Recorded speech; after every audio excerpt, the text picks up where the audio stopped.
was Jammu. It is 60 kilometers away from Pakistan. Air raid sirens went off in Jammu. Then there was a blackout. Within minutes, Pakistani drones and missiles were seen over the city. Indian armed forces countered the attack. The incoming threats were taken out in less than an hour. At least 8 missiles were shot down over Jammu. A few drones were taken out over Udhampur and Srinagar. 2 Pakistani armed drones were destroyed in Nowshera. These are all places in Jammu and Kashmir. Turkish armed drones were used by Pakistan. And they were the ones neutralized here. Turkish armed drones. Pakistan attempted to target military stations in Punjab. Their drones over Pathankot and Batinda were also shot down. Listen to this. अंतर्राष्ट्रीय सीमा और नियंत्रण रेखा पर लेह से लेकर Sir Creek तक 36 स्थानों पर 300 से 400 लगभग ड्रोनों का इस्तेमाल घुसपैठ का प्रयास करने के लिए किया गया। भारतीय सशस्त्र बलों ने काइनेटिक व नॉन काइनेटिक साधनों का उपयोग करके इनमें से कई ड्रोन्स को मार गिराया। इतने बड़े पैमाने पर हवाई घुसपैठों का संभावित उद्देश्य वायु रक्षा प्रणालियों का परीक्षण करना और खुफिया जानकारी इकट्ठा करना था। ड्रोन के मलबे की फोरेंसिक जांच की जा रही है।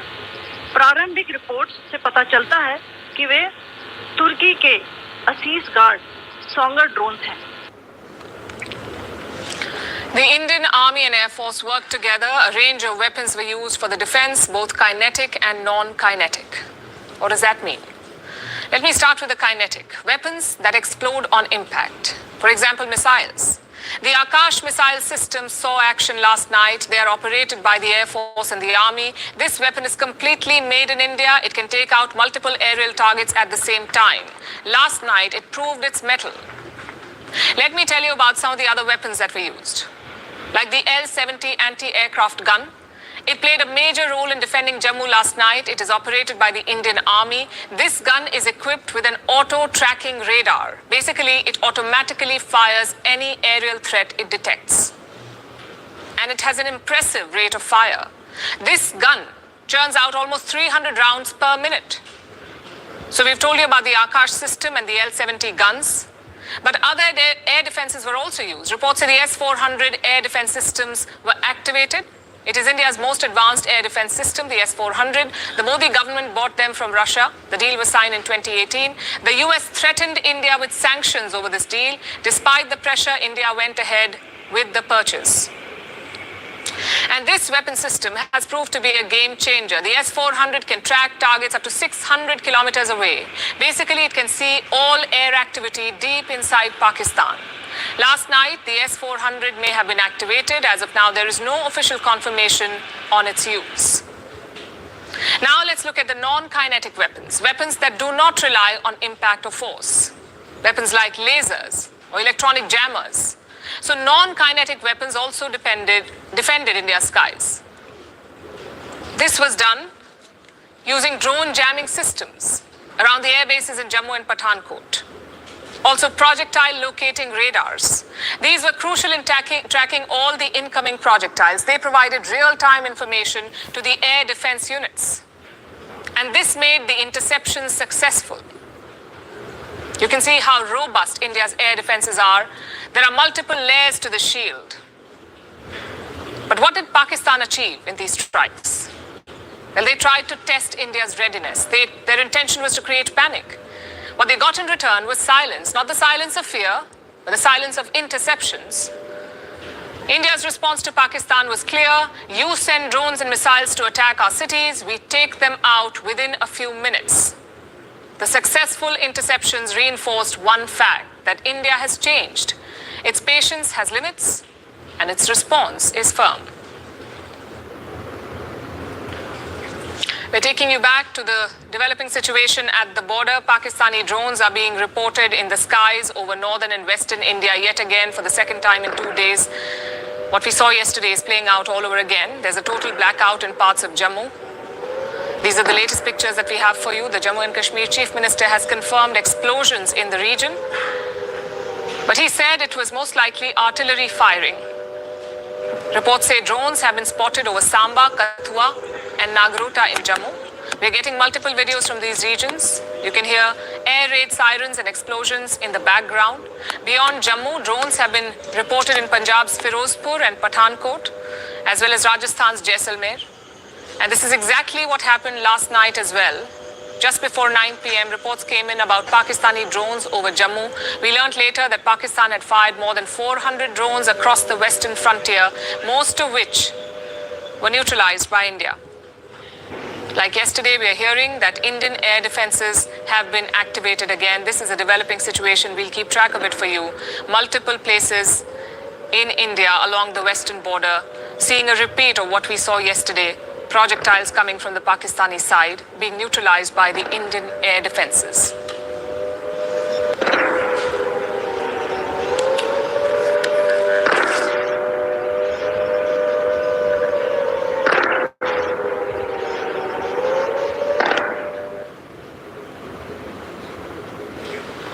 This conflict has many battlefields: the ground, the air, and the airwaves. It is being fought not just with missiles and drones, but also in newsrooms, on prime time, in interviews streamed across the globe. This is a battle of narratives, a test of who can tell their story better and convince the world. And here too, India is winning decisively. You've got Indian diplomats. They're calm and collected, their responses are measured, every rebuttal is backed with facts. On the other side are Pakistani ministers. They think it's fun to wing it on air. And you've got to hand it to Islamabad. For a country that loves war metaphors, they're shockingly bad at the war of words. Look at some recent interviews. We'll start with the Indian ones. Indian ambassador to the US, Vinay Quatra, went on CNN, the American channel. He was our foreign secretary before this. Now he's India's ambassador to the US, so a seasoned diplomat on an important mission. Ambassador Quatra was asked if this is a religious war, a war between Indian Hindus and Pakistani Muslims. It's an absurd question to ask. But Ambassador Quatra made his point loud and clear. He said, India is not at war with Pakistan. India is at war with terrorists. The terrorists who killed 26 people in Kashmir. The anchor also called it Indian-administered Kashmir, but Ambassador Quatra did not let it slide. He reiterated India's position. The whole of Jammu and Kashmir is ours. The only problem is Pakistan-occupied Kashmir, or POK. It was an interview that packed a punch. But the knockout came from across the Atlantic. From India's High Commissioner to the UK, his name is Vikram Doraiswamy. He went on Sky News, and he was armed not just with talking points, but also concrete proof. He went on British television and showed this picture featuring Hafiz Abdul Rauf, a sanctioned terrorist, at a funeral. Standing beside him are officials of the Pakistan Army. The picture tells you everything you need to know. Pakistan is not just supporting terrorists, Pakistan is standing shoulder to shoulder with them. You may think, why are Indian diplomats going on foreign channels to make their point? Why are they facing Western grilling? Well, the logic is quite simple. This narrative war is all about perception. If you cannot tell and defend your story, someone else will twist it and write it for you. So that's what India's diplomats are doing. They are defending India's story. Now let's look at the other side of the border, which is quite chaotic, I must tell you. Pakistan has no dearth of talking heads.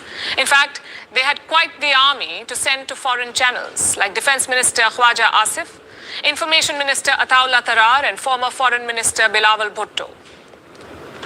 Instead of defending, they are scoring own goals. They don't offer facts. They come with feelings and Freudian slips. Take Defense Minister Khwaja Asif. He went on Sky News. He was asked if Pakistan backs terror groups, and this is what he had to say. You do admit, sir, that Pakistan has had a long history of backing and supporting and training and funding these terrorist organizations. Well, we have been doing this dirty work for the United States for about 3 decades, and West, including Britain.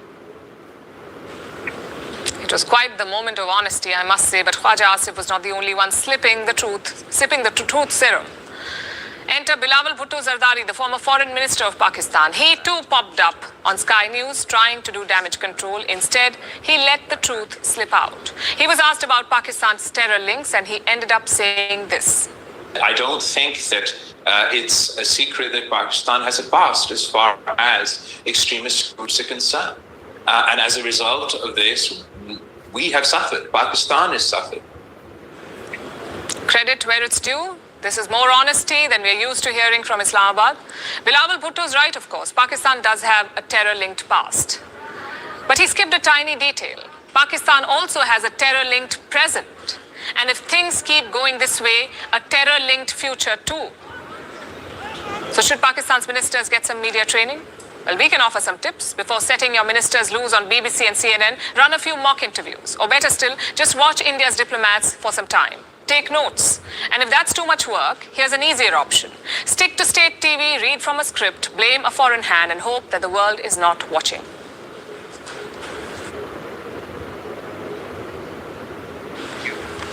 They say truth is the first casualty of war. Yesterday, it died 1 million deaths. If you were watching television or scrolling through social media, you would think this was an all-out war.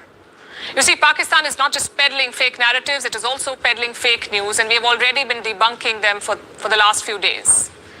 Tonight, we've come with some more examples, starting with AI-generated videos like this one. It talks about India shooting down 2 Pakistani jets. This video is fake.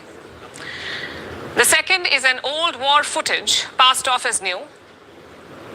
Like this image, retweeted many times as India's attack on the Karachi port. Turns out it was a visual from Gaza. Then there's this video of a Pakistani attack on Jammu. The video was from Dhaka. So again, fake, of course. There are also fake headlines, like this one. A Chinese daily shared an old image claiming 3 Indian jets crashed. The image was fake. It was from 2019. A Pakistani handle claimed that a Sukhoi Su-30 MKI was shot down. The Indian pilot was captured. Again, this was fake news. This picture was from 2014. Here's another one. It says that ATMs in India will be closed for 2 to 3 days. Fake news. It was spread to create panic, to send people rushing to the banks. And that's the purpose of this, really. But it wasn't just social media that was the problem. Mainstream media also seemed to have taken the bait this time. And now we know that reporting during a conflict like this one is tough. The viewers want to know what's going on, and you want to put out information fast. It can be tough in the fog of war. So it's important to prioritize accuracy over speed. Unfortunately, some channels faltered and ran headlines like these. Indian Navy strikes the Karachi port. Fake news. Indian Army takes over Lahore. Again, fake. Pakistan's Army Chief Asim Munir toppled in a coup. Prime Minister Shehbaz Sharif captured and locked in a basement. Imran Khan to be released within hours. Pakistani pilot captured after India downs an F-16 fighter jet. All of this was fake news. Yet it ran on mainstream media. The clips were forwarded on WhatsApp. They were retweeted hundreds of times. It was repeated so much that it almost seemed like reality. Why did this happen? Because the hunger to be first beat the responsibility of verifying news. It's a strange thing, really, and the paradox of the times we live in. We have more access to information than ever before, yet we are more vulnerable to being misled. And a war makes that even worse. In moments of national anxiety and crisis, people aren't just looking for news, they're looking for credibility, they're looking for clarity. Something to hold on to during a crisis. And the answer to that can never be fake news. We know you want updates, but accuracy is more important than speed. At First Post, we are choosing to hold on to that. We are choosing to hold on to accuracy. That means we won't always be first. You may not get your breaking alert from us, but what you will get is what we owe you. And that is the truth. Verified, cross-checked and cross-checked. We rely on sources and verified ones. After all, that's what separates a journalist from a loudspeaker. But sometimes even we miss a beat, and when we do, we will tell you. Yesterday, we ran visuals from a registered news agency. This visual turned out to be fake, so we are taking responsibility. And from now on, we will cite the source of every image, every picture, every video that you see on First Post will have a source mentioned. That is our commitment to you. We will wait, we will verify, we will ask again. Only then will we tell you. No noise, no panic, just the facts. Because right now, that's what the country needs most.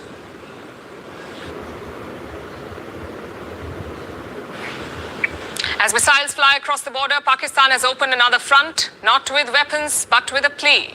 They want more cash. Today, the IMF is holding a crucial meeting. That's the International Monetary Fund. It is Pakistan's last financial lifeline. The IMF will decide Pakistan's financial future. It will assess their current progress and take a call on giving them more money. The stakes are very high. It's a make or break moment for Pakistan's economy.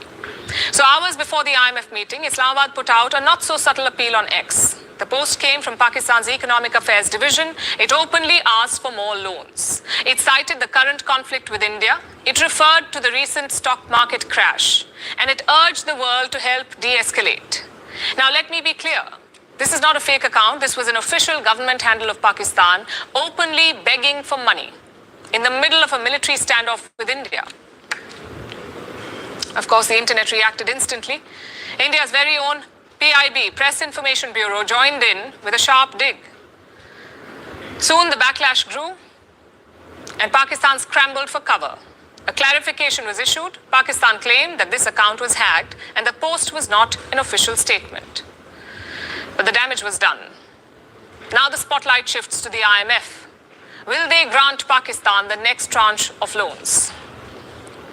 Around $2 billion are on the table, and this is in two parts. One half is $1 billion tranche. This is out of the $7 billion bailout package that has been promised to Pakistan.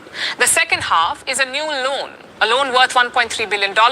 Pakistan is asking for more funds under the IMF's Climate Resilience Program. Climate Resilience Loan Program. They want $1.3 billion. So today's meeting can unlock upwards of $2 billion for Pakistan. This money is critical for them. Without it, they will plunge deeper into crisis. The country is already sinking under debt. Their external liabilities now exceed $130 billion. Foreign reserves are just about $15 billion, which is barely enough to pay for 3 months of imports. And there are significant payments due. This year, Pakistan has to pay its lenders $22 billion. Nearly $13 billion of that is owed to bilateral partners, and one of them is, of course, China. It is Islamabad's single largest creditor, also its biggest weapons supplier. Of course, India is watching the IMF meeting closely. New Delhi will have representation there, and they will want the IMF to block the money.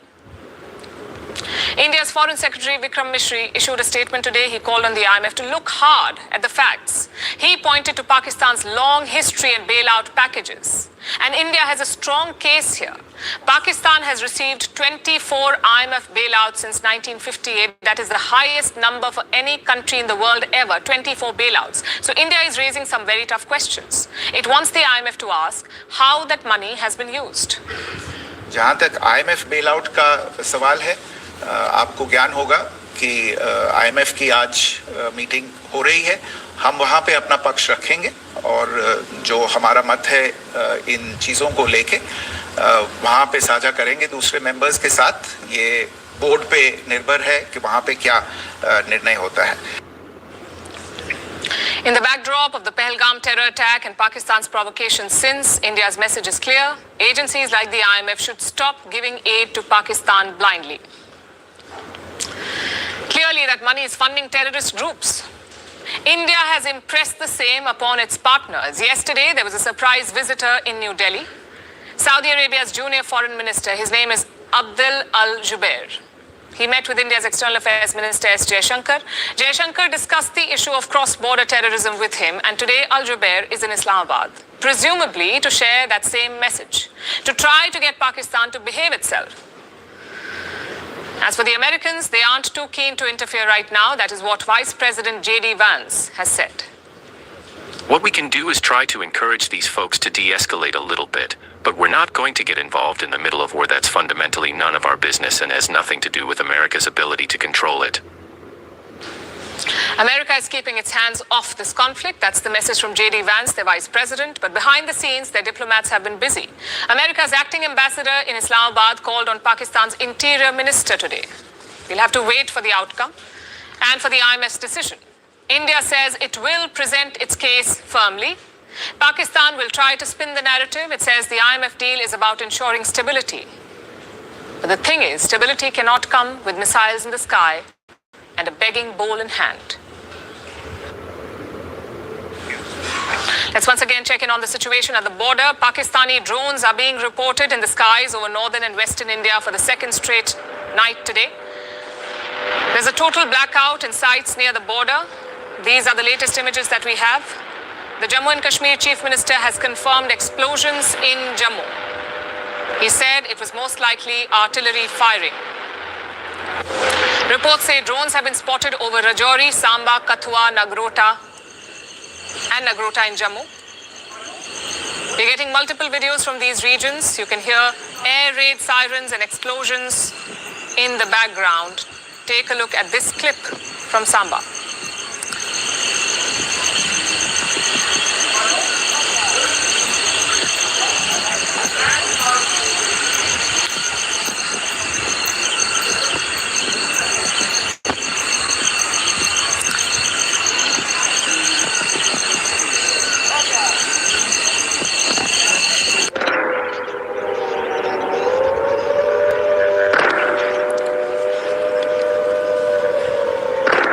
Beyond Jammu, drones have been reported in Punjab's Firozpur and Pathankot, as well as Rajasthan's Jaisalmer and Pokhran.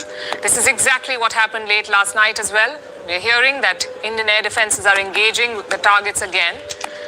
This is almost a copy-paste from last night's attack.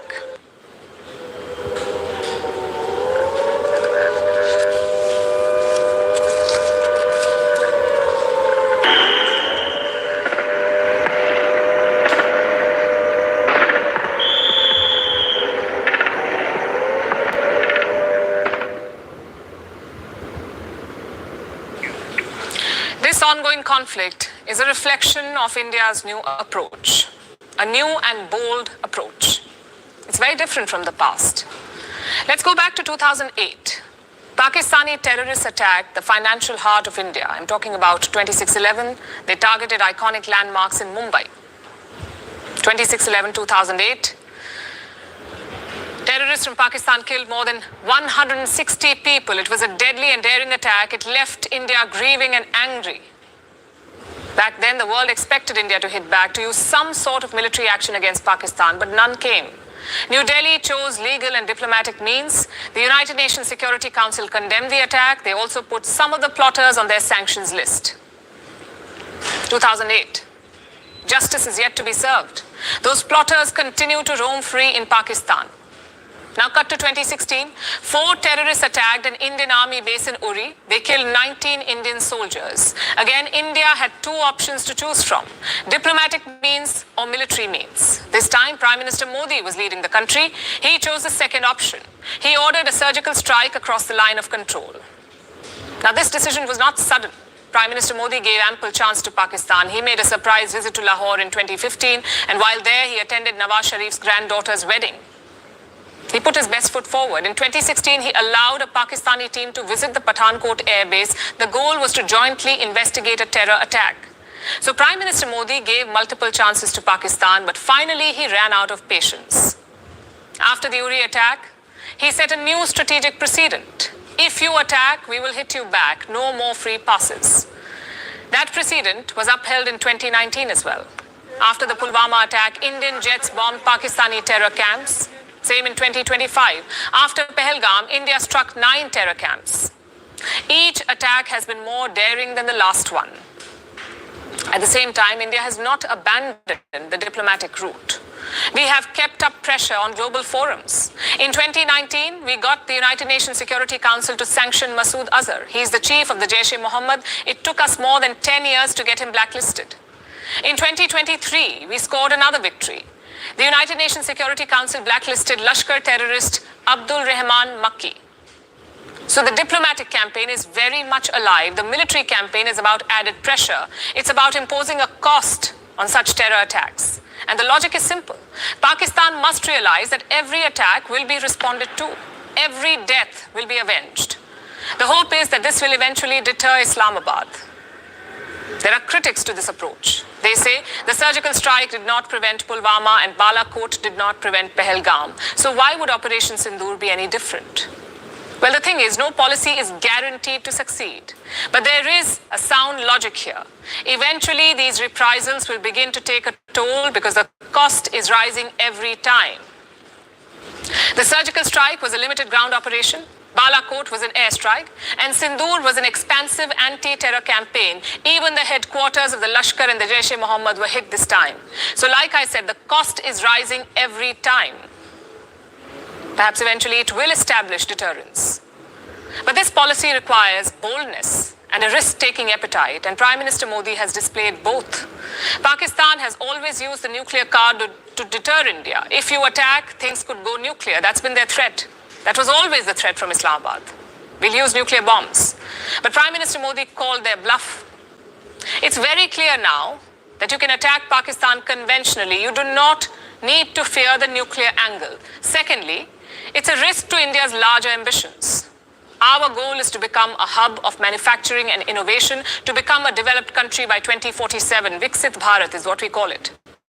To become a major world power. A war would put these goals at risk.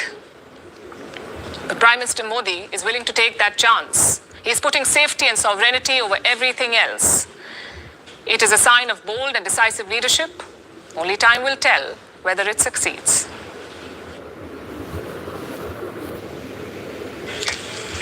As tensions escalate between India and Pakistan, what does this mean for you?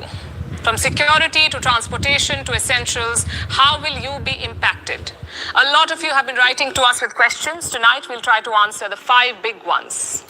The 5 frequently asked questions. First, will there be more blackouts, increased police presence, or traffic disruptions? What does the security situation look like? The answer depends on where you are in India.